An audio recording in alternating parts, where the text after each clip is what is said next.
buenas tardes. Estamos en conexión para saludarles y tener un reporte desde allá. Buenas tardes. Hola. Saludos.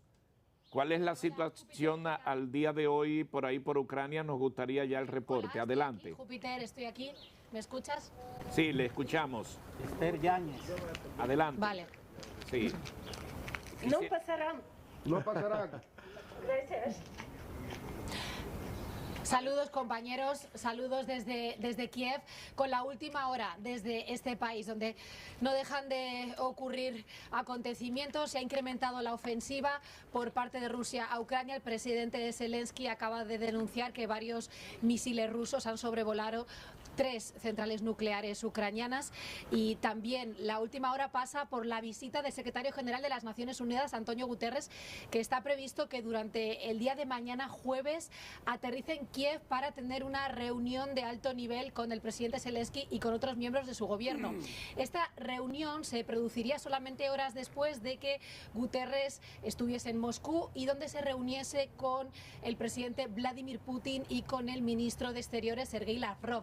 A ellos les pidió de manera urgente un alto el fuego, establecer un grupo de contacto entre Moscú, Kiev y las Naciones Unidas para evacuar a civiles que todavía permanecen asediados y prácticamente al borde de la inanición en la ciudad de Mariupol. Recordemos, es una ciudad portuaria estratégica que lleva semanas bajo el asedio ruso y, bueno, parece ser, por lo que hemos sabido en las últimas horas, que esa evacuación urgente de civiles podría producirse porque Putin dijo en rueda de prensa posterior que en principio veía bien esa evacuación siempre que sea intermediada por las Naciones Unidas y también por la Cruz Roja Internacional, pero habrá que ver si finalmente se da o no, porque hoy hemos amanecido aquí en Ucrania con nuevos bombardeos rusos sobre esta ciudad y también nueva ofensiva sobre la ya icónica planta de acero de Azovstal. Recordemos que es la única trinchera que permanece todavía del lado ucraniano dentro de esta ciudad de Mariupol. Allí resisten unos 2000 soldados ucranianos y están atrapados 1 millar de civiles en sus refugios. Por eso urge sin duda esta evacuación. Compañeros, estaremos muy pendientes de lo que pase en las próximas horas y si finalmente se organiza por el lado de las Naciones Unidas y también por el lado de la Cruz Roja. Esther, en el caso de hoy que cita los bombardeos, en tu caso y de la prensa, ¿tienen sus refugios? Quisiera saber eso. Y además, al verte con el abrigo, ¿cómo sigue la temperatura? Me llama la atención, sobre todo en este tiempo, el tema de la temperatura ahí en Ucrania.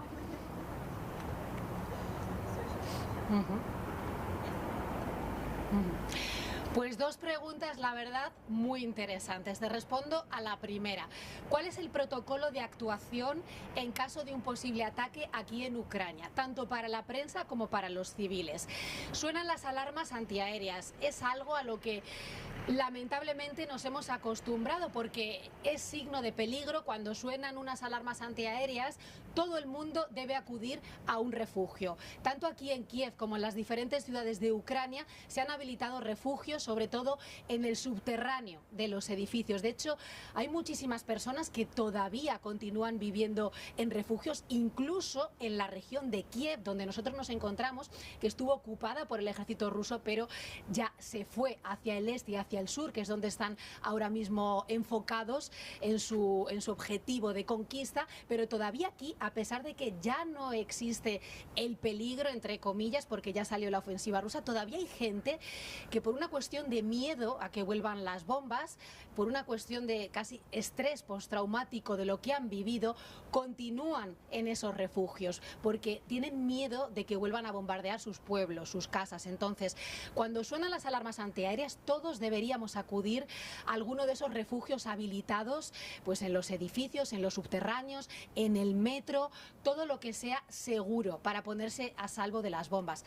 Y decía al principio, lamentablemente, porque nos hemos acostumbrado tanto a vivir en esa situación de tensión permanente, que cuando suenan las alarmas, la verdad es que sobre todo en zonas tranquilas, entre comillas digo lo de tranquilas, como Kiev, no nos inmutamos. Continuamos en el caso de los periodistas con nuestro trabajo, a no ser que veamos un peligro real, aunque sí deberíamos hacer caso a esas alarmas antiaéreas que son, la verdad, constantes y bastante estridentes. Y la segunda pregunta que me hacía sobre la temperatura, pues hoy hace un día bastante primaveral para lo que nos tiene acostumbrados Ucrania. Yo la verdad tengo que decir que soy muy de clima de calor, me gusta mucho más que el frío, así que en los 2 meses de cobertura que llevamos aquí, yo personalmente, si me preguntas, lo estaba pasando bastante mal por el frío, así que prefiero sin duda un clima como el de hoy, un clima ya primaveral. Por fin la primavera entró en este lado del mundo el 21 de marzo, pero la verdad es que hasta hoy prácticamente no lo estamos notando. Me preguntabas por el abrigo, pero casi te podría decir que hoy me lo podría quitar. Aún así, es cierto que el frío es fuerte en Ucrania, hemos pasado muchísimo frío y eso también pues ha dificultado, ya hablando del tema del conflicto, ha dificultado que a muchísimos civiles, cuando comenzó la guerra, pues hayan tenido problemas también, porque evidentemente en las casas bombardeadas se han quedado sin agua, se han quedado sin luz, sin electricidad, y a temperaturas gélidas la situación de conflicto y de drama se multiplica, se triplica, ¿no? Porque hace muchísimo más frío, no se pueden resguardar, no pueden cocinar y todas las consecuencias que eso conlleva, ¿no? Una última pregunta, Esther. En tu íntima convicción, lo que piensas, ¿tú les ves o ustedes ahí especulan sobre un fin del conflicto, algún acuerdo? Es realmente saber cuál es el pensamiento, qué idea tienen ustedes sobre si eso continuará por mucho tiempo, porque ustedes están en el centro de las operaciones. ¿Qué piensan ustedes? ¿Qué ven? ¿Qué observan?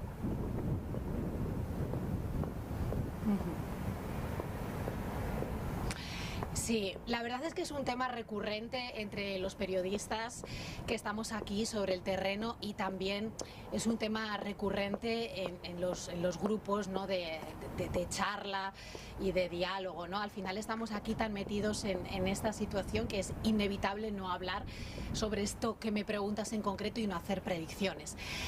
Lamentablemente es muy difícil porque esta guerra no está siguiendo un patrón usual, ¿no? En un primer momento parecía que la invasión era, bueno, rápida, ¿no? Decían que iba a ser una guerra rápida, que Rusia iba a ganar en pocos días por la superioridad a nivel militar. No ha sido así, esa fue quizás la primera sorpresa para todos, y poco a poco se está convirtiendo cada vez más en una guerra de desgaste, y poco a poco está recordando cada vez más a la guerra del Donbass, que comenzó en 2014 y que al final es el principal objetivo de Rusia en este país, es decir, la conquista del sur y del este, retomar lo que comenzaron en el año 2014, cuando Rusia se anexionó las provincias prorrusas de Lugansk y Donetsk en el este del país, y también recordemos la península de Crimea, cuando en el año 2014 celebraron un referéndum considerado ilegal y se anexionaron esta península. Hablábamos en la primera intervención de la ciudad de Mariupol.